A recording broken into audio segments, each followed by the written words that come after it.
सतगुरु के साजी निवाजी प्यारे साथ संगत जी, प्यार और सत्कार से कहना धन निरंकार जी। सबसे पहले सतगुरु माता जी, निरंकारी राजपिता जी, निरंकार साथ संगत माँ का दासी शुक्राना करती है और आप सबके आशीर्वाद से ही दासी ये पावन पवित्र विचार रखने जा रही है। साथ संगत जी ये विचार प्रवान करें, अगर कोई गलती हो जाए तो क्षमा करें। चांद अधूरा है सितारों के बिना, समुंदर अधूरा है किनारों के बिना, गुलशन अधूरा है बहारों के बिना। ए मेरे सतगुरु, मेरा जीवन अधूरा है तेरे सहारों के बिना।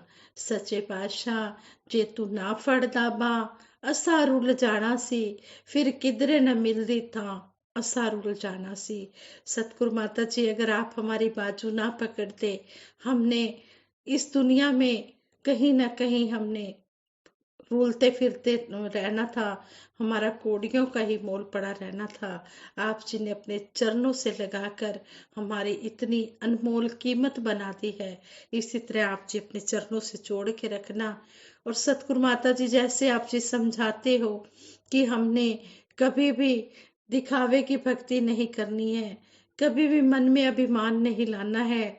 जब कोई भी तारीफ करने लगे तो उसी समय ये मन हमारा नम्रता से सतगुरु के चरणों में झुक जाए कि सच्चे पातशाह, हम कुछ भी नहीं है बोलने बुलाने वाले, आप जी सब कुछ करने वाले हो। जब भी आशीर्वाद लेने का मौका मिलता है, उसी समय पहले मन में सिमरन आता है कि सच्चे पातशाह, हमने क्या बोलना है, आप जी ने ही बुलवाना है। हम तो एक माइक है, और जिस तरह आप जी बुलवाओगे, जो भी बुलवाओगे वही बोला जाएगा। हमारी अपनी कोई औकात नहीं कि हम एक शब्द भी बोल पाए। इसलिए सतगुरु माता जी भी हमें बार बार अलर्ट करते हैं, चेतन करते हैं कि भक्ति करते हुए मन में जरा सा भी अहंकार ना आए।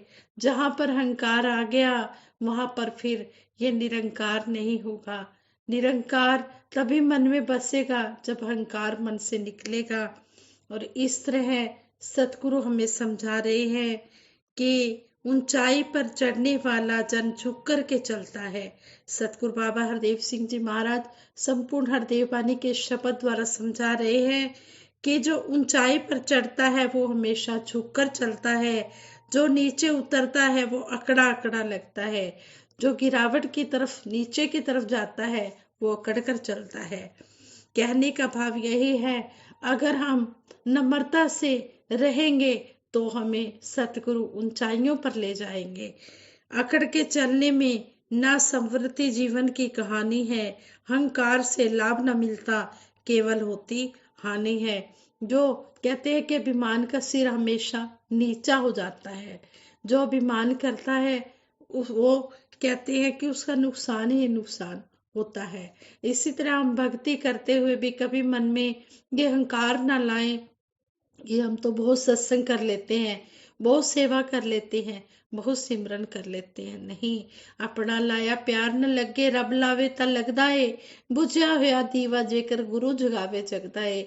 शहनशाह जी भी शब्द द्वारा हमें यही समझाने की कोशिश कर रहे हैं कि अपने करने से कुछ नहीं होता। जब सतगुरु का कृपा होती है, सतगुरु का मेहर भरा हाथ गुरसिक के ऊपर होता है, तभी वो इस रास्ते पर चल सकता है। और कहते हैं कि बुझे हुए दीपक को भी सतगुरु ही जगा सकता है, यानी कि ब्रह्म ज्ञान की रोशनी हर एक जीव के हिस्से में नहीं आती है। ये जिसके ऊपर सतगुरु की बहुत ज्यादा कृपा हो जाती है, वही इस ब्रह्म ज्ञान को पा सकता है। इसलिए जब भी कोई भक्ति के रास्ते में भी कोई भी तारीफ कोई महात्मा किसी गुरसिक की करने लगे, दूसरे महात्मा की करने लगे, तो उसी समय ये सिर उनके चरणों में झुक जाए कि आप जी आशीर्वाद दो। हम इसी तरह है, आप जी के आशीर्वाद, सतगुरु का आशीर्वाद, निरंकार का आशीर्वाद, सात संगत माँ का आशीर्वाद लेते हुए ये भक्ति करते चले जाए। मेरा मुझ में कुछ नहीं, जो कुछ है सो तेरा, तेरा तुझको सौंप दे, क्या लागे है मेरा, हमारा कुछ भी नहीं है। जो कुछ भी दिया है तन मन धन, ये इस निरंकार प्रभु ने दिया है, और पहले प्रण में ही इसके आगे सरेंडर कर दिया है। इस तरह कहते हैं कि अकड़ के क्यों चलता है बंदे, झुकने में ही शान है। फिर आगे भी सतगुरु बाबा जी समझा रहे हैं कि हे इंसान, तू अभिमान में क्यों चलता है। जितना तू नम्र भाव में रहेगा, झुककर चलेगा, उतने में उतनी ही तेरी शान बढ़ती चली जाएगी। कहते हैं कि जो झुककर चलता है, जो सतगुरु की बात को मानता है, तो उस गुरसिक की सतगुरु की तरह ही पूजा होती है। कदम सफलता चूमे उसके, झुकता जो इंसान है, पहले खुद झुकना पड़ता है, औरों को झुकाना जो। अगर हम कुछ दूसरे से चाहते हैं कि दूसरा हमें प्यार करे, तो पहले हमें उसको प्यार देना होगा। जब हम उसको प्यार देंगे, चाहे उसके मन में कितनी भी नफरत हो, हम उसको प्यार देते चले जाएंगे, तो एक ना एक दिन उसके लिए हमारे उसके मन में हमारे लिए प्यार बन जाएगा। कहे हरदेव तू नमर हो जा, रुतबा बड़ा बनाना छो। सतगुरु बाबा हरदेव सिंह जी महाराज ने सारे ही शब्द का सारांश बता दिया है कि है इंसान, अगर तू नम्रता चाहता है तो हमेशा नम्र हो जा, अभिमान को मन से छोड़ दे। जहाँ अभिमान होता है, वहां निरंकार नहीं होता है। इसी तरह दास की एक स्टोरी भी आप जी के चरणों में शेयर करने जा रही है। ये भी इसी बात पर है कि जो दिखावे की भक्ति होती है वो प्रमाण नहीं होती। जो श्रद्धा भाव से की गई भक्ति, नम्रता भाव में रहकर की गई भक्ति होती है, वही प्रमाण होती है। तू करता है जगत का, तू सबका आधार, तू ही करने कराने वाला है, परमपिता परमात्मा तू ही सबका सहारा है, तू ही आधार है, तू ही सब कुछ करने कराने वाला है। इस तरह कहते हैं कि हाजी इकबाल एक मुसलमान संत थे। वह 60 बार यानी कि 60 टाइम्स हज कर आए थे और बहुत ही नियम पूर्वक पांचों समय की नमाज पढ़ा करते थे। एक दिन उन्होंने सपना देखा, एक फरिश्ता स्वर्ग और नरक के बीच खड़ा है। वह लोगों को उनके कर्मों के अनुसार स्वर्ग या नरक में भेज रहा है। जब हाजी इकबाल सामने आए तो उसने पूछा, तुमने क्या क्या अच्छे और शुभ कर्म किए हैं। तो हाजी इकबाल ने कहा, मैंने 60 टाइम्स हज किया है। हाजी ने कहा कि मैंने 60 बार हज किया है। यह तो सच है, मगर नाम पूछे जाने पर तुम गर्व से मैं हाजी मोहम्मद हूँ कहते रहे हो।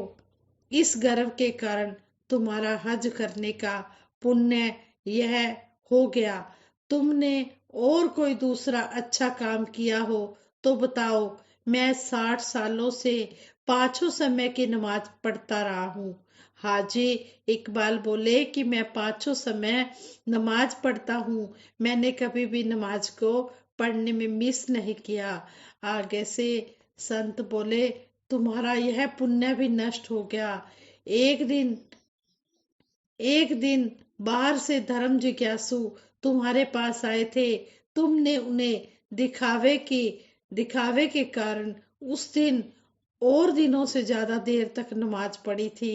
इस दिखावे के भाव की वजह से तुम्हारी यह 60 साल की तपस्या भी नष्ट हो गई है। इसके बाद हाजी इकबाल की आंखें खुल गई।